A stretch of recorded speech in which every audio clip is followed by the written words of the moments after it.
제 할머니 폐지 줍잖아. 12살 민지는 그 말을 또 들었습니다.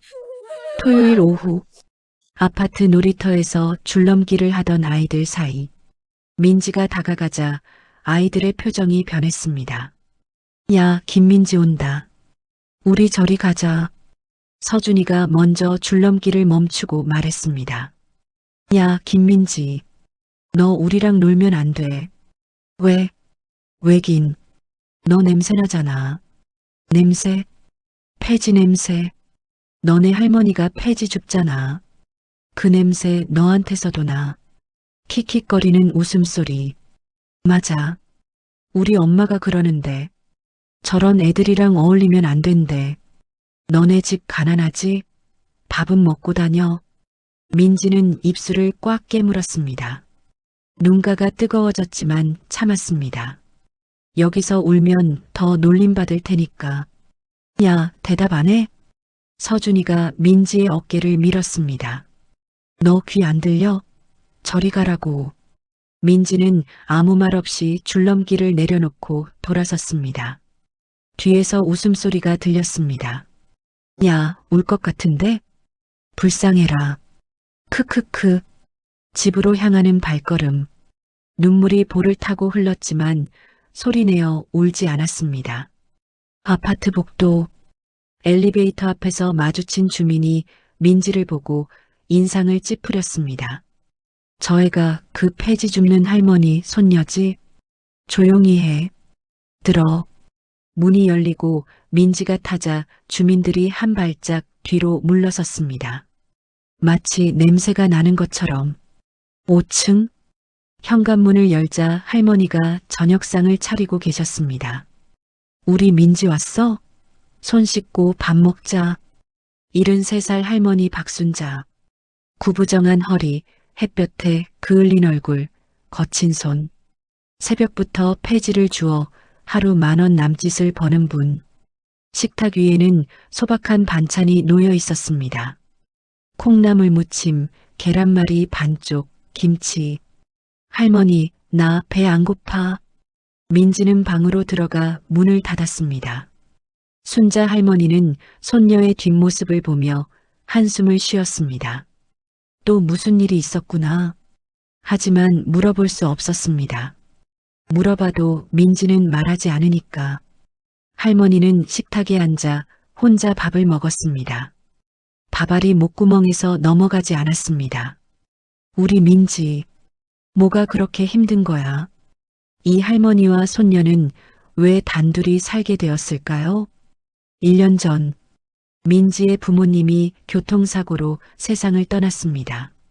서울에서 부산으로 내려가던 길, 빗길에 미끄러진 트럭이 민지네 차를 들이받았습니다.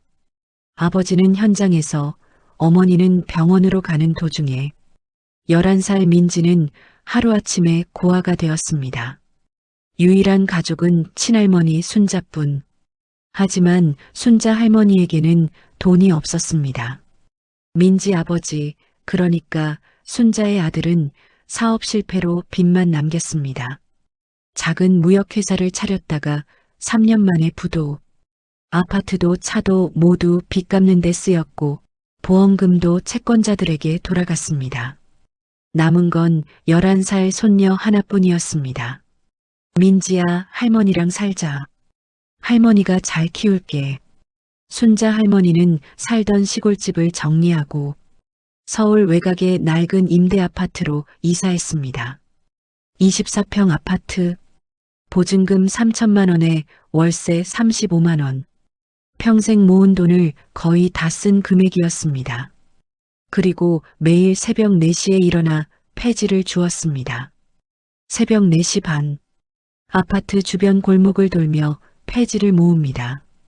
오전 7시, 민지 아침밥 차려주고 학교 보냅니다. 오전 8시, 다시 나가서 오후 2시까지 폐지를 줍습니다. 오후 3시, 폐지 수거 업체에 가져다 주면 하루 수입은 보통 8,000원에서 2만 원 사이. 손녀 학교 보내고 밥 먹이고 학용품 사주려면 그 방법밖에 없었습니다. 민지는 알고 있었습니다. 할머니가 새벽마다 무거운 수레를 끌고 다니는 것을, 허리가 아파서 밤마다 파스를 붙이는 것을, 손이 갈라져서 핸드크림 대신 바셀린을 바르는 것을, 그래서 더 말할 수 없었습니다. 학교에서, 놀이터에서 자신이 당하는 일들을, 할머니는 이미 충분히 힘드니까, 내가 더 힘들게 하면 안 되니까. 그날 밤, 민지는 이불을 뒤집어 쓰고 소리 없이 울었습니다. 엄마, 아빠, 보고 싶어. 여러분들의 구독과 좋아요는 영상 제작에 큰 힘이 됩니다. 다음 날 아침, 일요일, 민진의 아파트 1층 경비실 앞, 부녀의 임원들이 모여 있었습니다. 저기 또 간다. 아파트 부녀회장 김정숙이 창문 너머로 순자 할머니를 바라보며 말했습니다. 48살. 이 아파트에서 가장 목소리가 큰 여자. 남편은 중견기업 부장. 아들은 특목고 재학 중. 강남은 아니지만 이 동네에서는 잘 사는 집이었습니다. 회장님, 저 할머니 때문에 진짜 문제예요. 부회장 이수연이 맞장구 쳤습니다. 아니, 임대동도 아니고 일반 분양동에서 폐지수레 끌고 다니면 아파트 이미지가 어떻게 되겠어요? 그러게요. 요즘 집값 오른다고 난리인데 저런 광경 보면 매수자들이 뭐라고 생각하겠어요. 감사 박미영도 거들었습니다. 우리 아이들 교육에도 안 좋고요. 어제 우리 딸이 그러더라고요. 엄마, 저 할머니 불쌍해라고. 불쌍하다는 감정을 배우면 안 되잖아요. 김정숙이 고개를 끄덕였습니다. 맞아요. 저 손녀도 문제야. 우리 아이들이랑 어울리면 안 되는데 가난은 전염된다니까요. 그럼 어떻게 할까요? 다음 주 주민회의 때 안건으로 올려야겠어요. 아파트 단지 내 폐지 수거 행위 금지. 어때요? 좋은 생각이에요, 회장님. 찬성이요. 저도 찬성. 세 여자는 만족스럽게 웃었습니다. 바로 그때 창문 너머로 순자 할머니가 폐지 수레를 끌고 아파트로 들어오는 게 보였습니다. 저것 봐. 대낮에 저러니. 김정숙이 자리에서 일어났습니다. 제가 직접 말할게요. 기다려봐요. 그녀는 경비실을 나와 순자 할머니에게 다가갔습니다. 어머 할머니. 잠깐만요. 순자 할머니가 수레를 멈추고 고개를 들었습니다. 이마에 땀이 송골송골 맺혀 있었습니다. 네, 무슨 일이세요? 할머니, 앞으로 이 수레 가지고 아파트 들어오시면 안 돼요. 네. 폐지 냄새도 나고 보기에도 안 좋잖아요. 우리 아파트 이미지가 있는데. 순자 할머니의 얼굴이 굳어졌습니다. 저는 그냥 집에 가려고. 집에 가시는 건 좋은데 이건 밖에다 두고 오세요. 아파트 안에는 안 됩니다. 하지만 이걸 밖에 두면 누가 가져가요? 이게 제 수입인데. 그건 할머니 사정이고요. 김정숙은 차갑게 말했습니다. 마치 길에서 만난 노숙자에게 말하듯. 다음부터는 경비실에서 막을 거예요. 경비 아저씨한테도 말해뒀어요. 알아서 하세요. 저기요, 아가씨. 아가씨? 저 이 아파트 부녀회장이에요. 반말하지 마세요. 순자 할머니는 움찔했습니다. 주변에 모인 주민들, 수군거리는 소리, 손가락질. 저 할머니 뭐래? 부녀회장님한테 대드나 봐. 에휴, 저러니까 가난하지. 순자 할머니는 아무 말도 하지 못했습니다.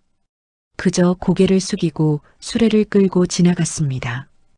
뒤에서 김정숙의 비웃는 소리가 들렸습니다. 저런 사람들 때문에 집값 떨어지는 거야. 그 모습을 멀리서 민지가 보고 있었습니다. 슈퍼에 심부름 갔다가 돌아오는 길이었습니다. 할머니가 고개 숙이고 지나가는 모습, 주민들이 비웃는 모습, 민지의 손에 들린 우유가 떨렸습니다. 할머니. 집에 도착한 순자 할머니는 평소처럼 웃었습니다. 민지야, 우유 사왔어? 고마워. 응. 할머니 오늘 폐지 많이 모았어. 내일 팔면 2만 원은 되겠다. 할머니, 아까 민지가 말을 꺼내려 했습니다. 응? 뭐? 아니야. 아무것도 아니야. 민지는 차마 말할 수 없었습니다. 할머니가 무시당하는 걸 봤다고, 그게 너무 마음이 아팠다고. 그날 밤, 민지가 잠든 후, 순자 할머니는 밖으로 나와 혼자 담배를 피웠습니다. 평생 안 피우던 담배, 남편 죽고 나서 가끔 피우게 됐습니다. 여보, 나 잘하고 있는 거 맞아? 민지 잘 키우고 있는 거 맞아? 대답 없는 밤하늘. 할머니는 담배를 끄고 조용히 울었습니다. 일주일 후 아파트 주민회의, 관리사무소 회의실에 30여 명의 주민이 모였습니다. 자, 이제 안건 3번입니다. 김정숙 부녀회장이 마이크를 잡았습니다. 아파트 단지 내 폐지 수거 행위 금지건입니다. PPT 화면이 넘어갔습니다. 최근 저희 아파트 내에서 폐지를 수거하며 수레를 끌고 다니는 주민이 있습니다. 이로 인해 발생하는 문제점을 말씀드리겠습니다. 첫 번째 슬라이드. 아파트 미관저해. 폐지 수레는 미관상 좋지 않습니다. 외부 방문객이나 잠재적 매수자에게 부정적인 이미지를 줄 수 있습니다. 두 번째 슬라이드. 위생 문제. 폐지에는 각종 세균과 벌레가 있을 수 있습니다. 특히 어린 자녀를 둔 가정에서는 위생 문제가 우려됩니다. 세 번째 슬라이드. 집값 하락 우려. 최근 부동산 시장이 회복세입니다. 하지만 이런 이미지는 집값에 악영향을 줄 수 있습니다. 김정숙은 마이크를 내려놓고 말했습니다. 이상의 이유로 아파트 단지 내 폐지 수거 행위를 전면 금지하고자 합니다. 찬성하시는 분 손 들어주세요. 손이 올라갔습니다. 하나, 둘, 셋. 대부분의 주민들이 찬성. 반대하시는 분? 한 남자가 손을 들었습니다. 저기요, 그 할머니도 우리 아파트 주민인데 이렇게 하면 너무 가혹한 거 아닌가요? 김정숙이 웃으며 대답했습니다. 물론 저도 그분 사정이 안타깝습니다. 하지만 우리는 다수의 이익을 위해 어쩔 수 없는 결정을 해야 할 때가 있어요. 그분 한 분 때문에 300세대가 피해를 볼 순 없잖아요. 그래도 혹시 다른 반대 의견 있으신 분? 아무도 없었습니다. 그럼 찬성 다수로 통과되었습니다. 내일부터 시행하겠습니다. 회의가 끝나고 김정숙은 경비실로 가서 지시했습니다. 경비 아저씨, 내일부터 5동 503호 할머니 폐지 수레 들어오면 막아요. 주민회의에서 결정된 사항이에요. 네. 그래도 그분 주민인데 주민회의 결정이에요.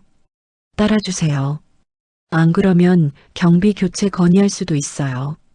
경비원은 고개를 숙였습니다. 알겠습니다. 다음 날 순자 할머니는 여느 때처럼 폐지를 모아 아파트로 돌아왔습니다. 하지만 정문에서 막혔습니다. 할머니, 죄송한데요. 폐지 수레는 반입이 안 됩니다. 네, 무슨 말이에요? 어제 주민회의에서 결정됐어요.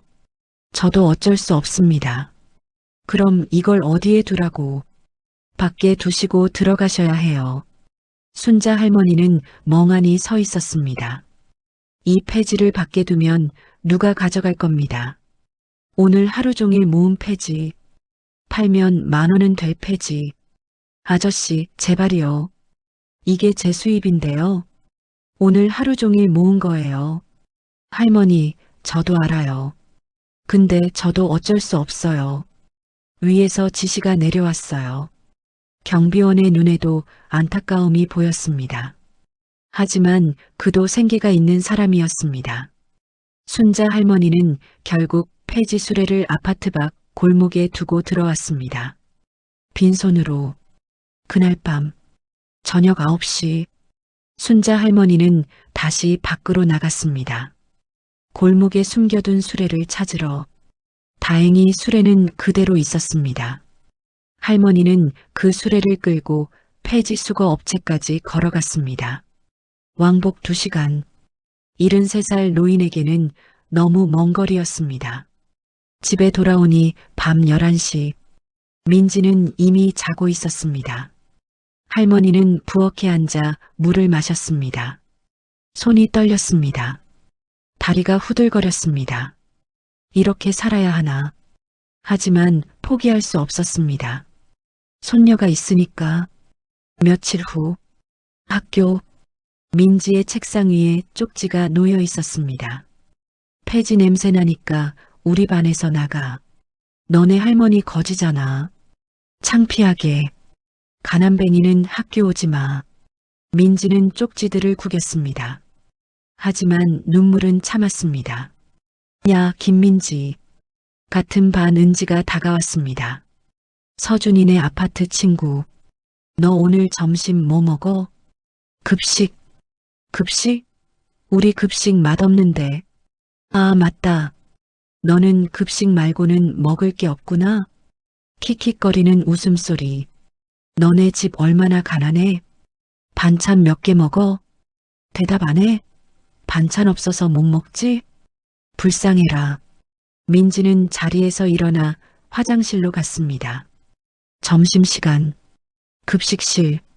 민지가 줄을 서자 앞에 있던 아이들이 뒤로 물러섰습니다. 야, 냄새나.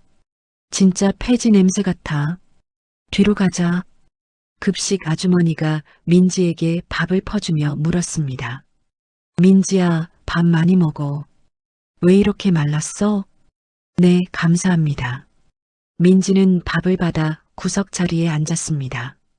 혼자. 주변에서 수군거리는 소리가 들렸습니다. 쟤 매일 혼자 먹더라. 친구 없나 봐. 당연하지. 누가 쟤랑 친구해? 민지는 밥을 먹다가 멈췄습니다. 밥알이 목구멍에서 넘어가지 않았습니다. 숟가락을 내려놓고 화장실로 갔습니다. 화장실 칸에 들어가 변기 뚜껑을 닫고 앉았습니다. 그리고 소리 없이 울었습니다. 나는 왜 이렇게 태어났을까? 엄마 아빠가 살아계셨으면, 할머니가 폐지 안 주우셨으면. 아니야. 그런 생각하면 안 돼. 할머니는 나 때문에 그러시는 건데.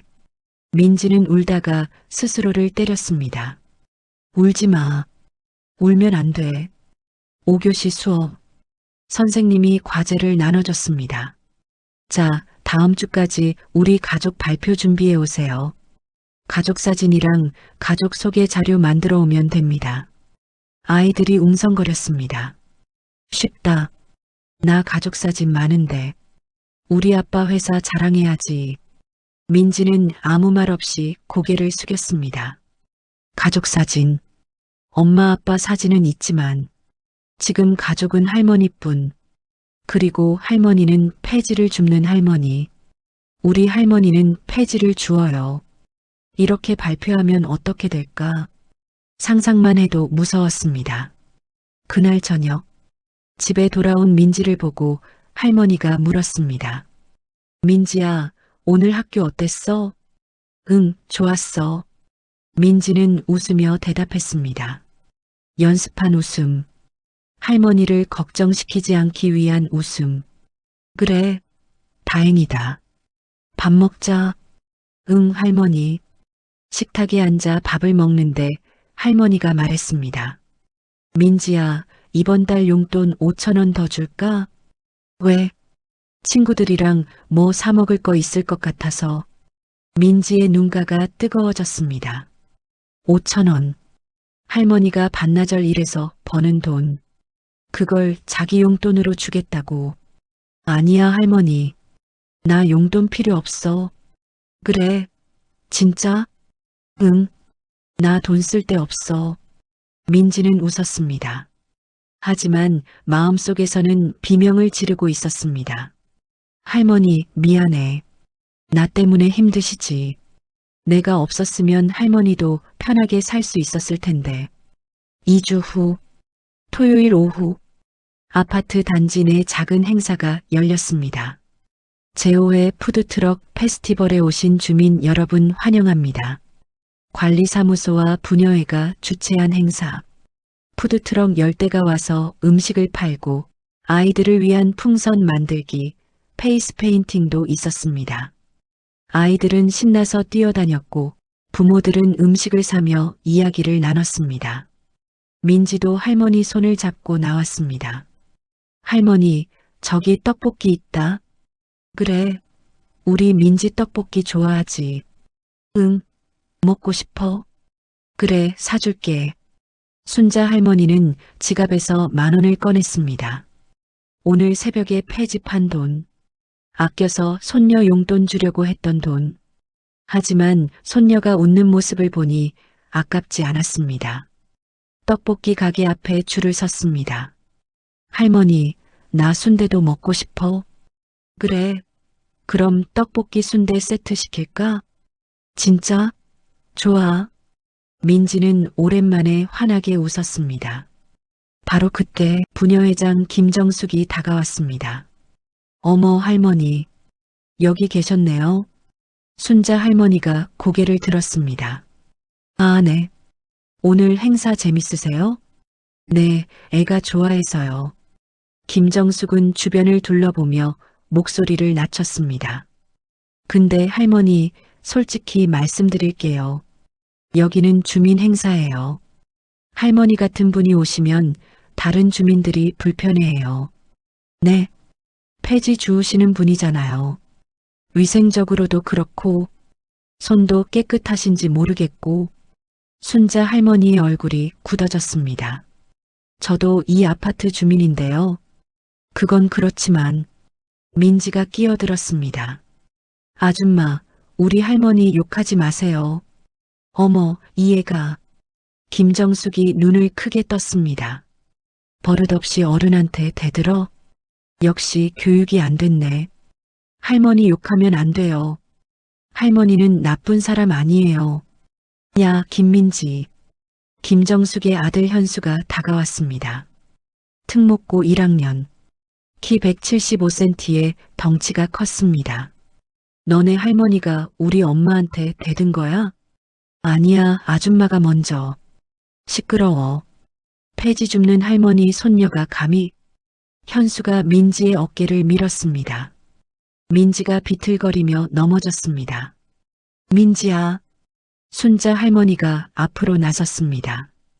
이 아이한테 왜 그래요? 뭐야, 이 할머니가 나서네. 현수가 비웃었습니다. 할머니, 그냥 가세요. 여기 할머니 올 때 아니에요. 이 아이는 아무 잘못도 안 했어요. 왜 밀어요? 귀찮게 왜 이래? 현수가 순자 할머니를 밀었습니다. 73살 노인은 그 힘을 이기지 못하고 뒤로 비틀거렸습니다. 발이 화단턱에 걸렸습니다. 쿵! 할머니가 뒤로 넘어지면서 머리가 화단 모서리에 부딪혔습니다. 할머니, 민지가 비명을 질렀습니다. 피! 할머니 머리에서 피가 흘렀습니다. 뭐야, 저거. 큰일 났네. 누가 119 불러.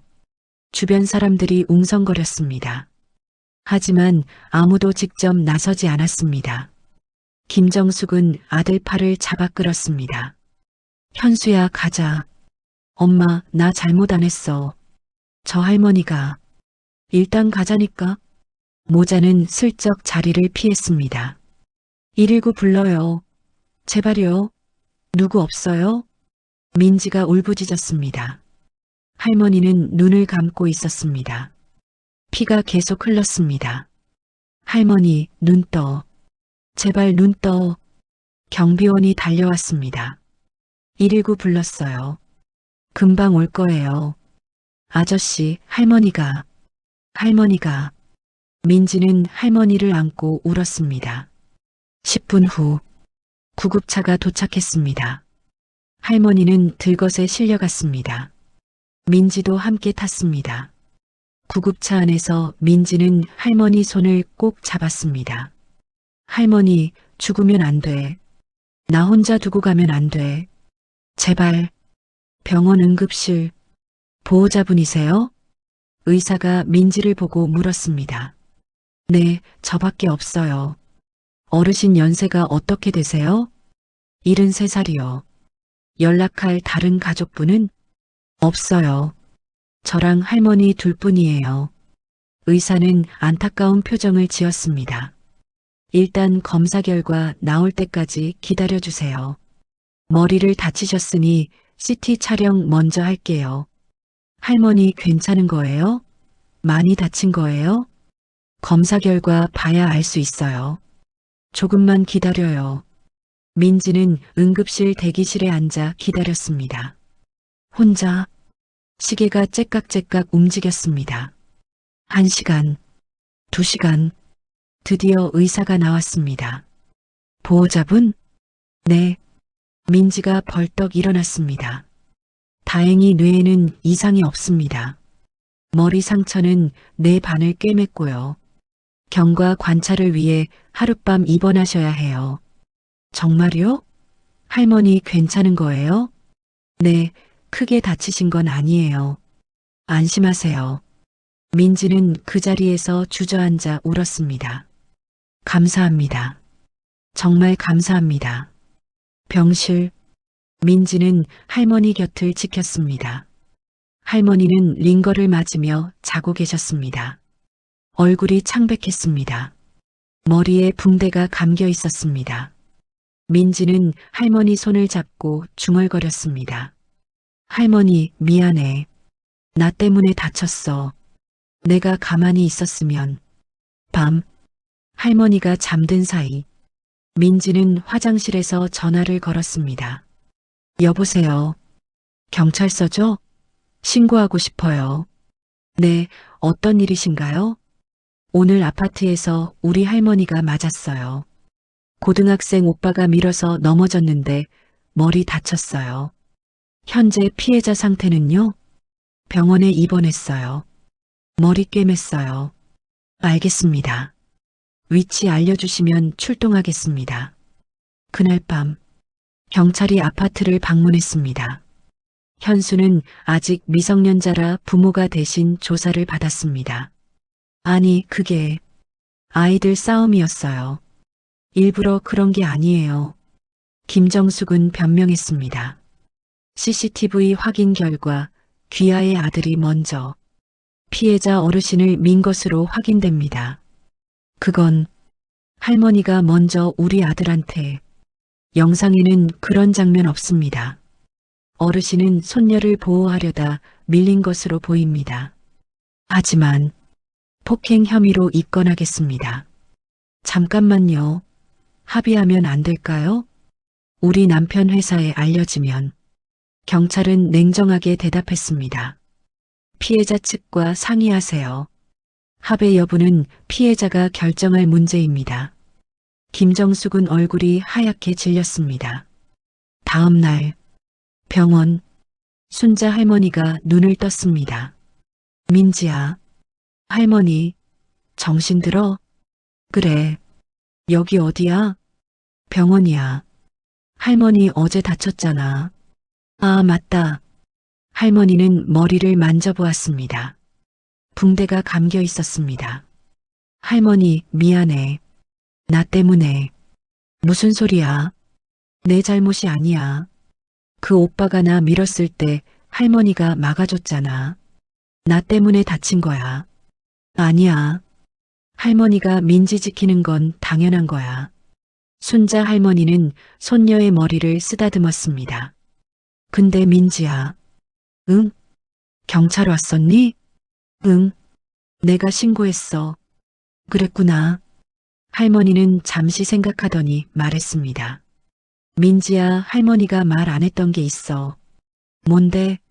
너한테 보여줄 게 있어. 퇴원하면 같이 가자. 어디? 가면 알아.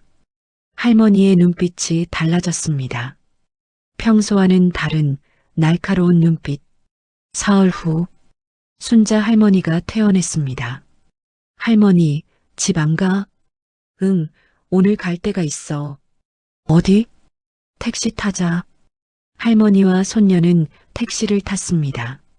기사님, 강남 테헤란로 청림빌딩이요. 네, 알겠습니다. 민지는 고개를 갸웃했습니다.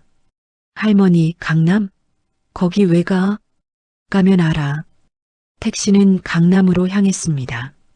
30분 후, 거대한 유리 건물 앞에 섰습니다. 50층짜리 빌딩, 청림그룹이라는 글씨가 햇빛에 반짝였습니다. 여기가 어디야? 내려. 순자 할머니는 당당하게 빌딩 안으로 들어갔습니다. 로비에 들어서자 안내데스크 직원이 일어났습니다. 어서 오십. 직원의 표정이 변했습니다. 회장님? 조용히.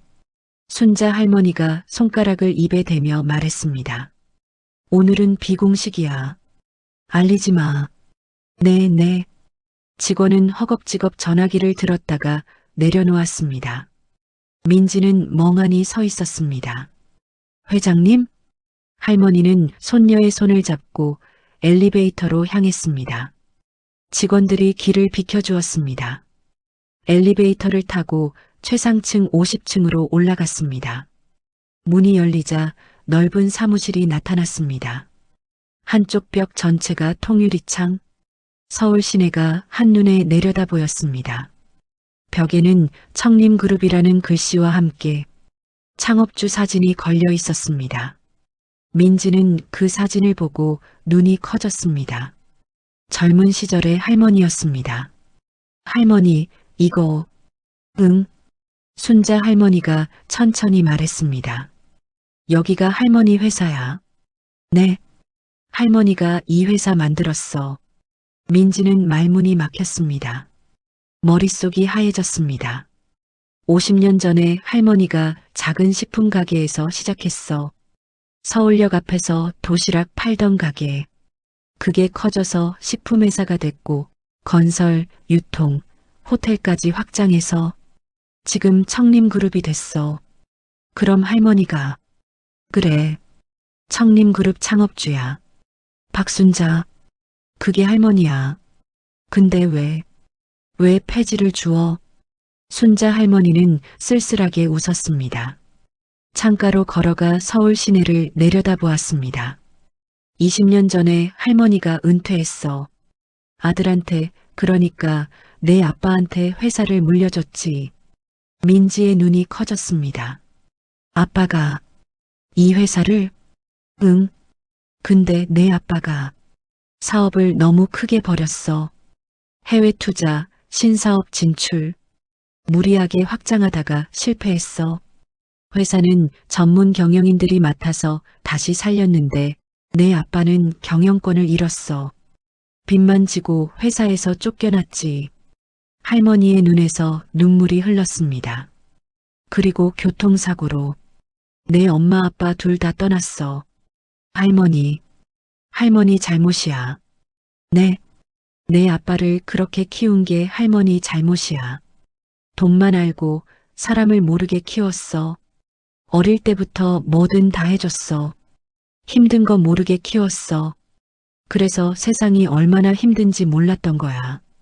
순자 할머니가 손녀를 바라보았습니다. 그래서 벌 받는다고 생각했어. 폐지 주우면서 세상 밑바닥을 보고 싶었어. 그래야 진짜 반성이 될 것 같아서. 할머니, 그리고 민지 너. 할머니가 민지의 어깨를 잡았습니다. 너는 다르게 키우고 싶었어. 돈이 아니라 사람을 아는 아이로. 가난해도 당당한 아이로. 그래서 일부러 가난하게 살았어. 민지의 눈에서 눈물이 흘렀습니다. 미안해. 힘들게 해서. 아니야 할머니. 민지는 할머니를 꼭 안았습니다. 나 힘들지 않았어. 아니 힘들었는데. 괜찮아. 할머니가 있어서 괜찮았어. 할머니와 손녀는 한참 동안 서로를 안고 울었습니다. 바로 그때 사무실 문이 열렸습니다. 회장님 연락하셨다면서요? 정장을 입은 남자가 들어왔습니다. 50대 초반, 단정한 인상, 청림그룹 현 CEO 강민호. 민호야, 고마워. 와줘서. 회장님이 부르시면 당연히 와야죠. 20년 만에 처음 부르셨잖아요. 그런데 무슨 일이십니까? 순자 할머니는 서류 봉투를 꺼냈습니다. 이것 좀 봐줘. 이건 뭡니까? 강민호가 서류를 펼쳤습니다. 경찰 조서 사본, 진단서, CCTV 캡처 사진. 손녀가 사는 아파트에서 일어난 일이야. 폭행 사건이야. 네. 청림그룹 법무팀에서 처리해줘. 최고의 변호사로. 강민호의 표정이 굳어졌습니다. 회장님, 혹시 이 상처가... 응, 내가 다친 거야. 누가 감히 회장님을... 그 사람들은 몰랐어. 내가 누군지. 순자 할머니의 눈빛이 차가워졌습니다. 그리고 민호야. 네, 회장님. 그 아파트 시행사가 어디지? 한번 확인해줘. 강민호가 비서에게 전화했습니다. 잠시 후. 회장님, 그 아파트 저희 청림건설에서 지은 겁니다. 그래. 순자 할머니가 웃었습니다. 하지만 그건 웃음이 아니었습니다. 그럼 더 쉽겠네. 어떻게 하시겠습니까? 주민들 회의 소집해. 내가 직접 가겠어. 강민호는 고개를 숙였습니다.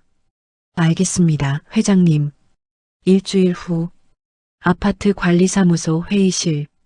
긴급 주민 회의가 소집되었습니다. 갑자기 왜 회의래? 글쎄, 시행사에서 온다더라. 무슨 일이지?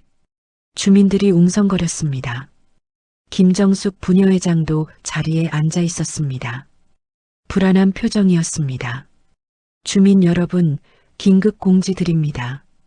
관리소장이 떨리는 목소리로 말했습니다.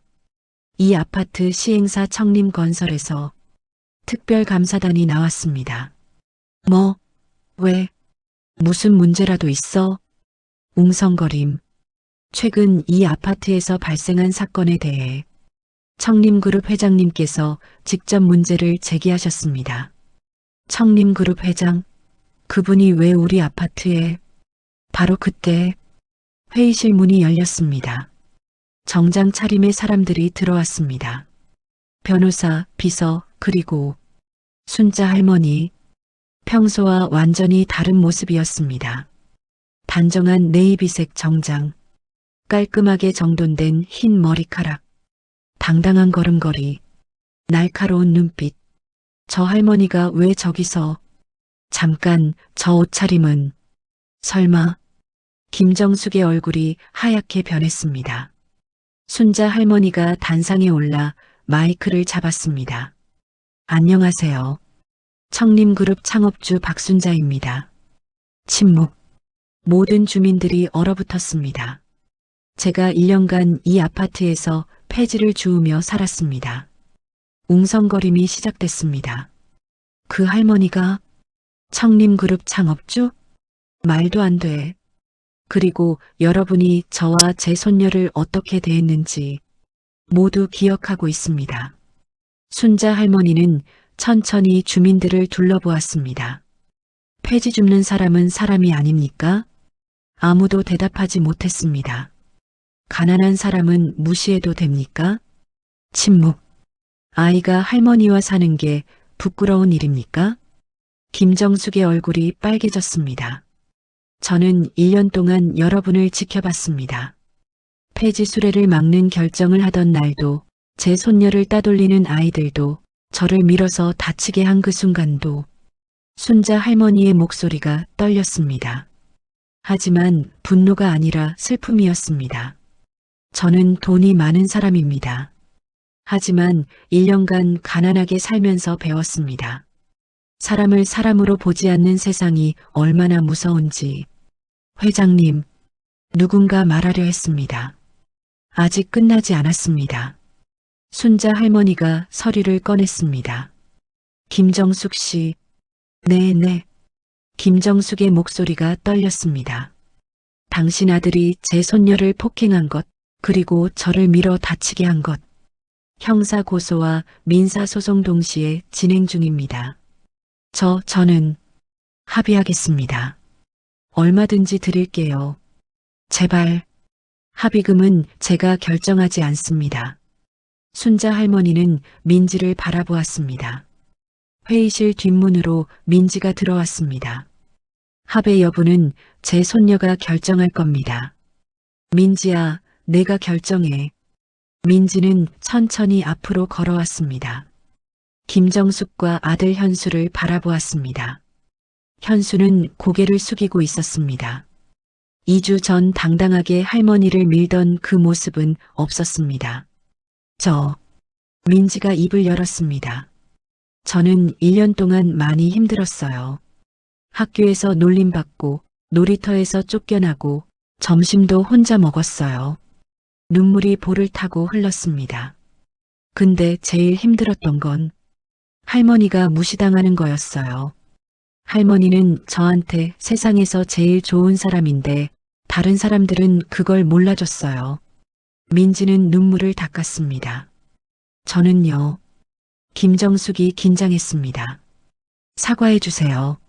할머니한테. 네. 진심으로 사과해 주시면 용서할게요. 회의실이 술렁였습니다. 김정숙은 멍하니 서 있었습니다. 그리고 천천히 무릎을 꿇었습니다. 죄송합니다. 정말 죄송합니다.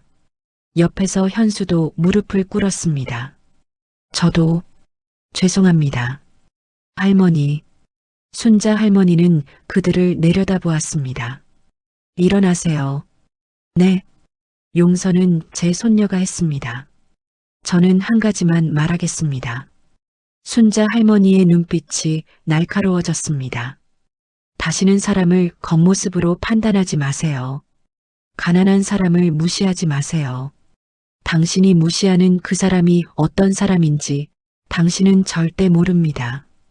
회의실을 나오는 순자 할머니와 민지. 할머니, 이제 어떻게 해? 뭐가? 이제 큰 집으로 이사가? 회사로 돌아가? 순자 할머니가 웃었습니다. 아니, 응? 여기서 더 살자. 진짜? 응. 이제 사람들도 달라졌을 테니까. 그리고 할머니가 손녀의 머리를 쓰다듬었습니다. 할머니 폐지 줍는 거 계속할 거야. 왜? 이제 안 해도 되잖아. 재밌어서. 재밌어? 순자 할머니가 웃었습니다. 새벽에 일어나서 몸 움직이는 게 좋아. 사람들 만나는 것도 좋고, 돈이 목적이 아니라 삶이 목적이야. 민지도 웃었습니다. 그럼 나도 도와줄게. 그래. 힘든데? 괜찮아. 할머니랑 같이 하면 재밌을 것 같아. 그래, 그럼 같이 하자. 해가 지는 아파트 단지. 할머니와 손녀는 손을 잡고 집으로 향했습니다. 가난은 부끄러운 것이 아닙니다. 부끄러운 것은 가난한 사람을 무시하는 마음입니다. 사람의 가치는 통장 잔고로 결정되지 않습니다.